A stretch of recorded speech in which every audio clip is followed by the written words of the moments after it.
Catherine Harris took a sip of her wine, set the glass down, and read a text from her husband. Fears, they're not coming. She looked outside from a window of the high-priced apartment she shared with Marcus. An icy wave rolled over her as she read the text. I'm on my way back. It's our 7th anniversary. Oh, I also made us a reservation for 7 at the Manhattan Grill if you're wondering. See you there. James. Catherine ended the call and looked up at the code on the door. James's note didn't surprise her, the stolidness in it, the bereftness of warmth. That was how the world was now, and she had long ago stopped expecting warmth or intimacy from him. But Catherine attempted to hide her feelings and added, Happy anniversary. Love you. She knew that there would be no response. Her breath heaved, the foul disease inflating her asylum chest both novel and starving. That week James hardly spoke to her at all, as if they lived in different worlds. Catherine rose from her seat and walked to the bathroom, preparing herself. She would need more than an ordinary evening that lay ahead of her. But as she stepped inside, Marcus's voice floated up from the living room. Who was that? Well, James, Catherine said flatly. He's on his way back. He made us a reservation at the Manhattan Grill. Oh, is this like another anniversary then? Really? Marcus said with a drippingly sarcastic tone. Uh-huh, our 7th, said Catherine, taking off the clothes she had just gotten dressed in, to wash herself off. I don't even know whether he knows, personally. He says he doesn't love me anymore. Marcus picked himself up and walked over to the bathroom, throwing her a knowing glimpse over his shoulder as he did. He doesn't deserve you, he said kindly. You know that, right? Catherine shrugged. Maybe he has his reasons, she said, even as deep down she Nyarosher. Hour by hour, James was withdrawn, and the loneliness of their marriage felt routine. Marcus stepped toward her, and a hand passed over her shoulder. Forget him, he muttered. Everything you want, you deserve. You're worth it all. She could sense his gaze on her, could feel the weight of it, the smirk that was probably playing on his face, could hear the silence slowly condemning her. It made her feel guilty, but that would soon go. Marcus had been the only constant in her life for 16 months now, her single touchstone, and some annoying little thing like her job, never letting her forget that. Catherine shut off the shower, stepped out, and walked to the closet. I need to get dressed, she said. And you can call my mom, whatever. So she has to babysit Benjamin a bit longer now. Marcus tilted his head, peering at her through slitted eyes. I don't know, he said with a mischievous little smile. Maybe you should do something nice for James tonight. Catherine laughed lightly. And what would you have had me do? You'll know when you get there, Marcus said with an unbroken smile. After doing her makeup, Catherine changed into a form-fitting blue dress. It wasn't very showy, but it was flashy enough to get attention. James would understand, she told herself, despite her thoughts wandering back to how Marcus had looked at her. It weighed on her chest. Catherine stepped out of Marcus's apartment and called her mother, asking her to go back to Benjamin's for a little longer. So she jumped into her car and drove down to the Manhattan Grill, not knowing what the evening had in store for her. But Catherine did not know James had came to the restaurant ahead of her and his plan was already in motion.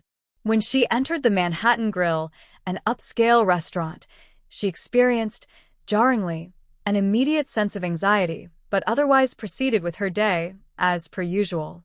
Not even the soft lights and the mellifluous music could erase the gnawing anxiety at her heart. It's a balancing act, she said. She just sat and caught the cool but formal glare of James. Happy anniversary, he said, glancing at her face. Happy anniversary, Catherine said, but already she could hear the play in his voice, feel the intonation on his face. Something felt off, but she didn't know what. When their food had arrived, James slid a folded piece of paper across the table. Catherine hesitated a beat, aware that something momentous was about to happen. What's this? Her voice shaking, she added. Look at it, James said, the voice steady, flat. There was no feeling of anger, of sadness, only a cold, uncomfortable calm. She cracked the paper and hesitated. It was damning proof of her dalliance with Marcus. Text messages, emails, and even images from their most intimate moments. James' eyes froze in a glare. She didn't even lift her head. "You thought I didn't know," he said, remaining calm and steady. "And I know it all that all of you all, from all of you all, everything about you, Marcus, about even Benjamin. He's not my son, is he?" Catherine gasped sharply, and she didn't know what to say, stunned by what had been shown to her. "You are the imagination, and you are the infected imagination, the imagination which has been infected with fear and guilt and anxiety. You actually believed this was going to be a secret forever?" Hammering down another stack of documents on the table, James said. "The calls, the texts, you actually thought none of this was going to get out?" Catherine scrolled through the photos and messages, evidence she had never thought anyone would discover. If a fugitive unfurling behind a sunrise and no capital to come to her defense. Eventually she did lift her face toward James again, but the glare proved too mighty to sustain. "You don't love me anymore, do you?" she said, her voice shaking. James didn't answer. Instead, he took out his phone and pressed a button. A moment later, he entered the restaurant holding a black envelope. James pushed it toward her. "Divorce," he said coldly. "Sign it. This ends today." Catherine's hands shook as she tore open the envelope and found the papers inside. Her heart sank. That she could continue her life with Marcus, but now if she were suddenly seized with humiliation and regret. She didn't say anything as she signed the documents, her hands shaking as she wrote her signature in the lines. James smiled faintly, not a smile of pleasure, but a smile of a man who had finally carried out a scheme long mulled. "Good," he said. "Now you can leave." Catherine got up and faced James for one last time. She knew something, had something to say, and not a word. Her heart was pounding, and she turned around, leaving the restaurant as she had entered. As if all of her universe was being dragged down, and the void within her just reverberated. Marcus's shadow filled every corner when she returned to the apartment. His shirt draped over a chair, books piled high on the nightstand. It all seemed so many fragments of their compressed moments. But now those memories only reminded her of her treachery. Catherine sat on her bed, apprehensively picking up her phone. Short on sympathy, she called Marcus. A few rings later, someone picked up, but it wasn't the coziness she'd been hoping for. "What do you need?" he asked, his tone distant. "Marcus, where are you?" "What?" Catherine replied, trembling. "We need to talk." "Sure," he replied coldly. "But listen to me here. I'm not going to be able to carry you much longer." Catherine's stomach dropped. "What are you saying? Is that what we've got?" "How do I get out?" she gasped, her pitch rising in panic. "You are literally the only person that has free will in this moment. I need you." "You've crossed a line." Marcus hesitated as if weighing his words. "James has so much dirt on both of us that he could ruin both of us." "No, that's easier said than done."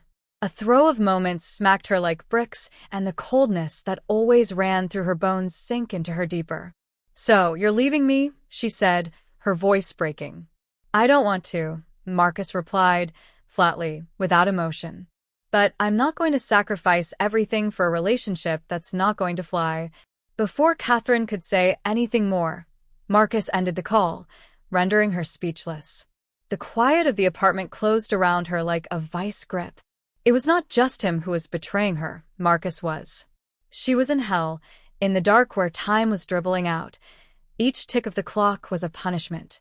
She was such a young woman who had poured so much into what she'd done, and now here she is with just herself and her consequences. Catherine lips sinking the smile, sick of work over the next days.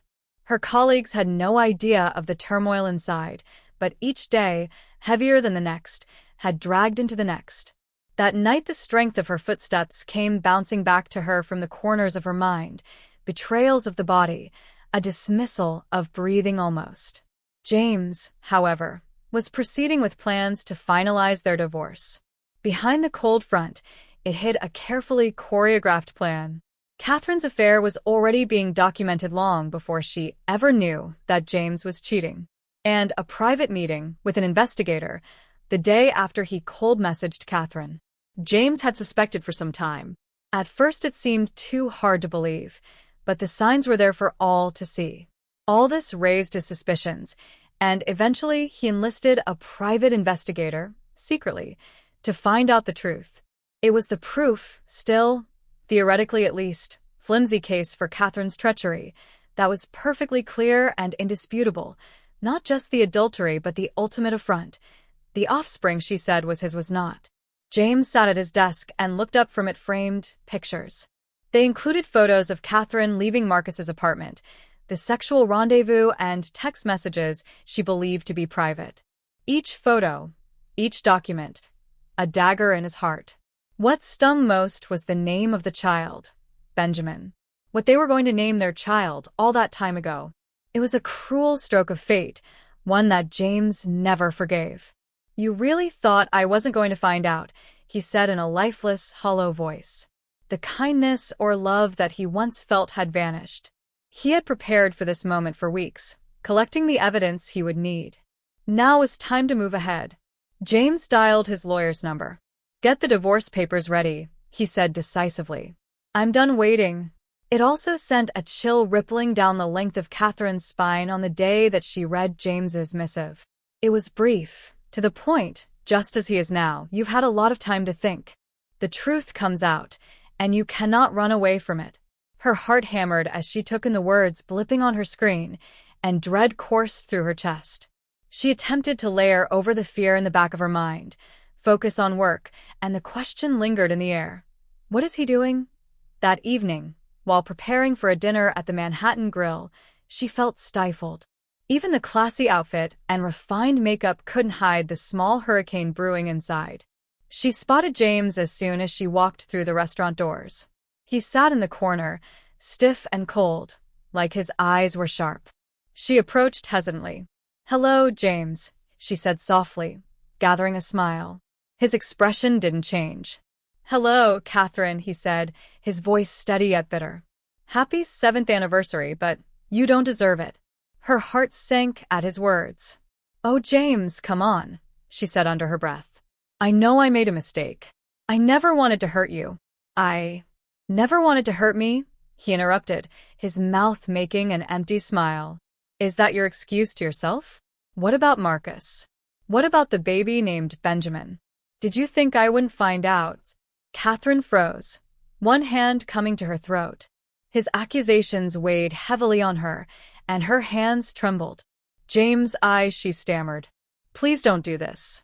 I'm sorry, I was wrong. I love you. I just want us to fix this." James set aside his mojo, rifled through his bag, and produced a stack of papers. He placed them on the table, deliberately careful. "This," he said, with a tense, frigid demeanor, "is the result of the investigation. Each and every email, every visit, every lie. And this," he slid a second document across the table, "is the DNA test result. Benjamin is not my son." The words hit Catherine like a gut punch. Her tears blurred her vision scanning the papers. She shook her head, muttering, No, this can't be." "It's the truth," James said, his voice firm. "You built this lie yourself, Catherine. Now you must lie with the consequences." She opened her mouth and nothing came out. She wept, tears running down her face, as she took a hold of his hand. But he withdrew. The softness of his eyes was gone, replaced with indifference. "Catherine, do you all love me?" he inquired, his voice flat and emotionless. "Or is it Marcus you love? The secrecy, the late nights, the meetings you thought I wouldn't see? Did you think I wasn't going to step up?" Catherine's lips quivered as she looked up at him and was unable to speak. The truth was out, and she was out of excuses. She had betrayed him, had destroyed their marriage, and destroyed his trust in her. "This is not only the end of our relationship," James's voice reverberated through the screen. "This is the end of all that. And you'll be held accountable for your actions." His voice cut through her, and she felt the bubble world crashing down. Everything she had built, was gone. James stood, the papers still on the table. He turned and left without another word, leaving Catherine alone in the dim restaurant. Tears streaming down her face, she sat there, blankly staring at the papers. Now it was true, and the weight of what she had done broke her completely. Catherine stared into the eyes of James, looking for a twinkle of compassion, not a twinkle. His mind was made up, no forgiveness. She knew now, though, that even if she wanted to undo what she did, it was much too late. A man approached their table from a distance, holding a large envelope. He placed it carefully on the table in front of her. "These are the divorce papers," James said, without looking at her. He is fixated on the envelope. "Simply sign them, and this can all be behind you." Catherine shook at tearing the envelope open and what it would say about her. The terms were brutally simple. She would leave with nothing of their joint assets, other than the modest amount she had put into the marriage. "There is no way that I am going to lose custody of Benjamin." She would also be legally forced to cut all ties with Marcus. "No," she said, her voice shaking, tears rolling down her cheeks. "You can't do this. I can't live without my son." James's face was cold and unblinking. He reached across the table and slid a pen toward her. "You will sign," said he decidedly, "and I will cut our lives in every regard. You don't get anything else from me anymore." Catherine's heart broke when she realized that there was no debate. She examined the man she once loved and saw nothing in his eyes but the cold finality of his decision. Her hands shook as she signed the papers, each swish of the pen bringing an end to the life she knew. James sighed gently and handed the envelope to the man nearby. "Thanks," he said, without warmth. He had stopped looking at Catherine. "You may leave now." Catherine was standing, weak and shaky on her legs. Tears streamed down her face as she glanced at James one final time. "I'm sorry," she said, her voice so deep it was scarcely a sound. Only she didn't give him a chance to respond. The last one left one more than there had been, as her feet turned and walked out. At the restaurant's doors, she dabbed at her tears, but inside, she felt completely hollow. It was over. She had lost James, Marcus, and even Benjamin. There was nothing left except a vacuum so viscous it seemed impossible to escape. James sat in silence, staring down at his plate. Even though pain still was in his chest, he felt the cold closure. He had done the right thing, even if it destroyed him from within. The next morning, Catherine woke up to silence. She had already cleared out her apartment, removing anything in it that could ever remind her of the man she would never be having. No Marcus, no James, no Benjamin. Bathed in the weak light filtering through the curtains, there was little to suggest that the world outside was still in motion. She sat down at the table reflecting on the regret and the dark side of the world. An unfamiliar number buzzed on her phone. Hesitantly, she picked it up. "Catherine," a stern voice said. "This is Hamilton Parker, the CEO of Marcus's company. We need to talk." Her stomach sank.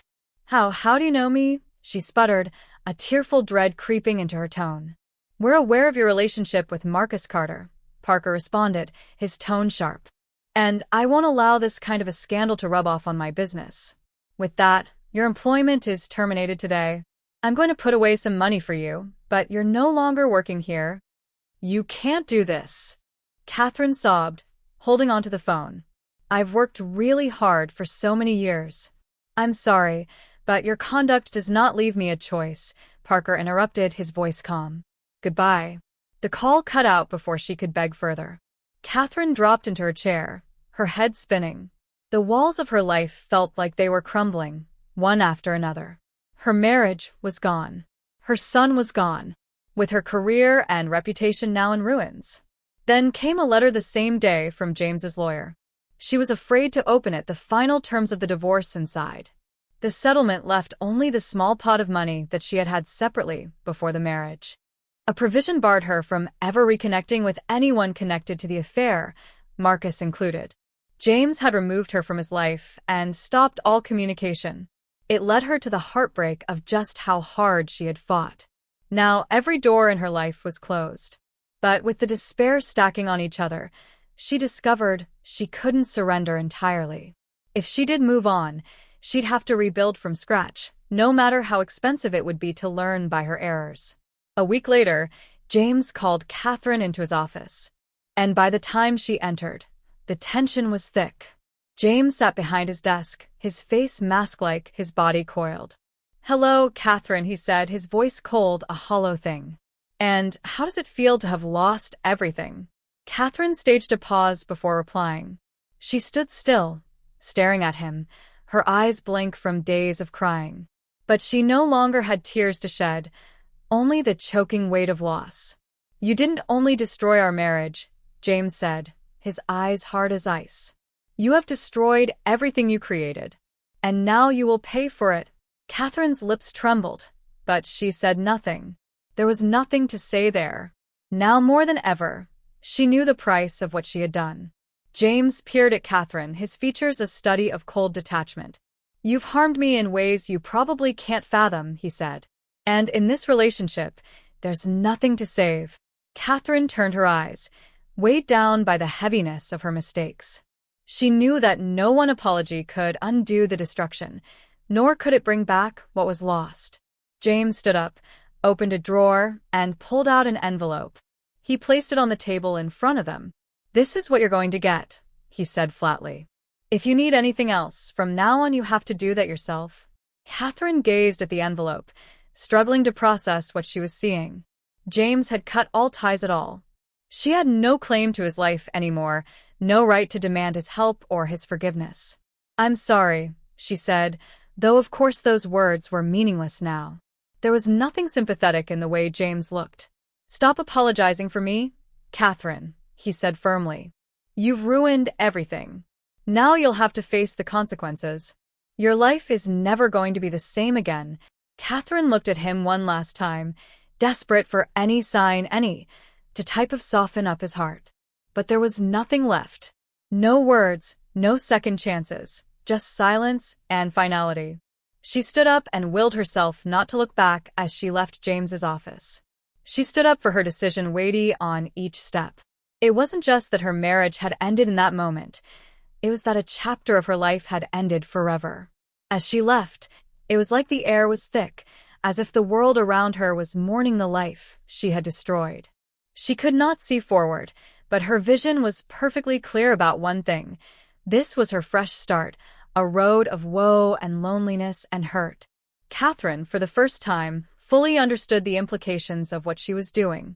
She learned that honesty and faithfulness is the basis of any relationship. And once those are betrayed, you don't just lose the other person, you lose yourself. Her story is a grim reminder that the choices we, in theory, make, however ephemeral they may seem in the moment, can leave scars that never heal. Bad decisions are not only wrongs unto others, they unravel the fabric of our own lives. And a second chance to make a wrong right is not always guaranteed.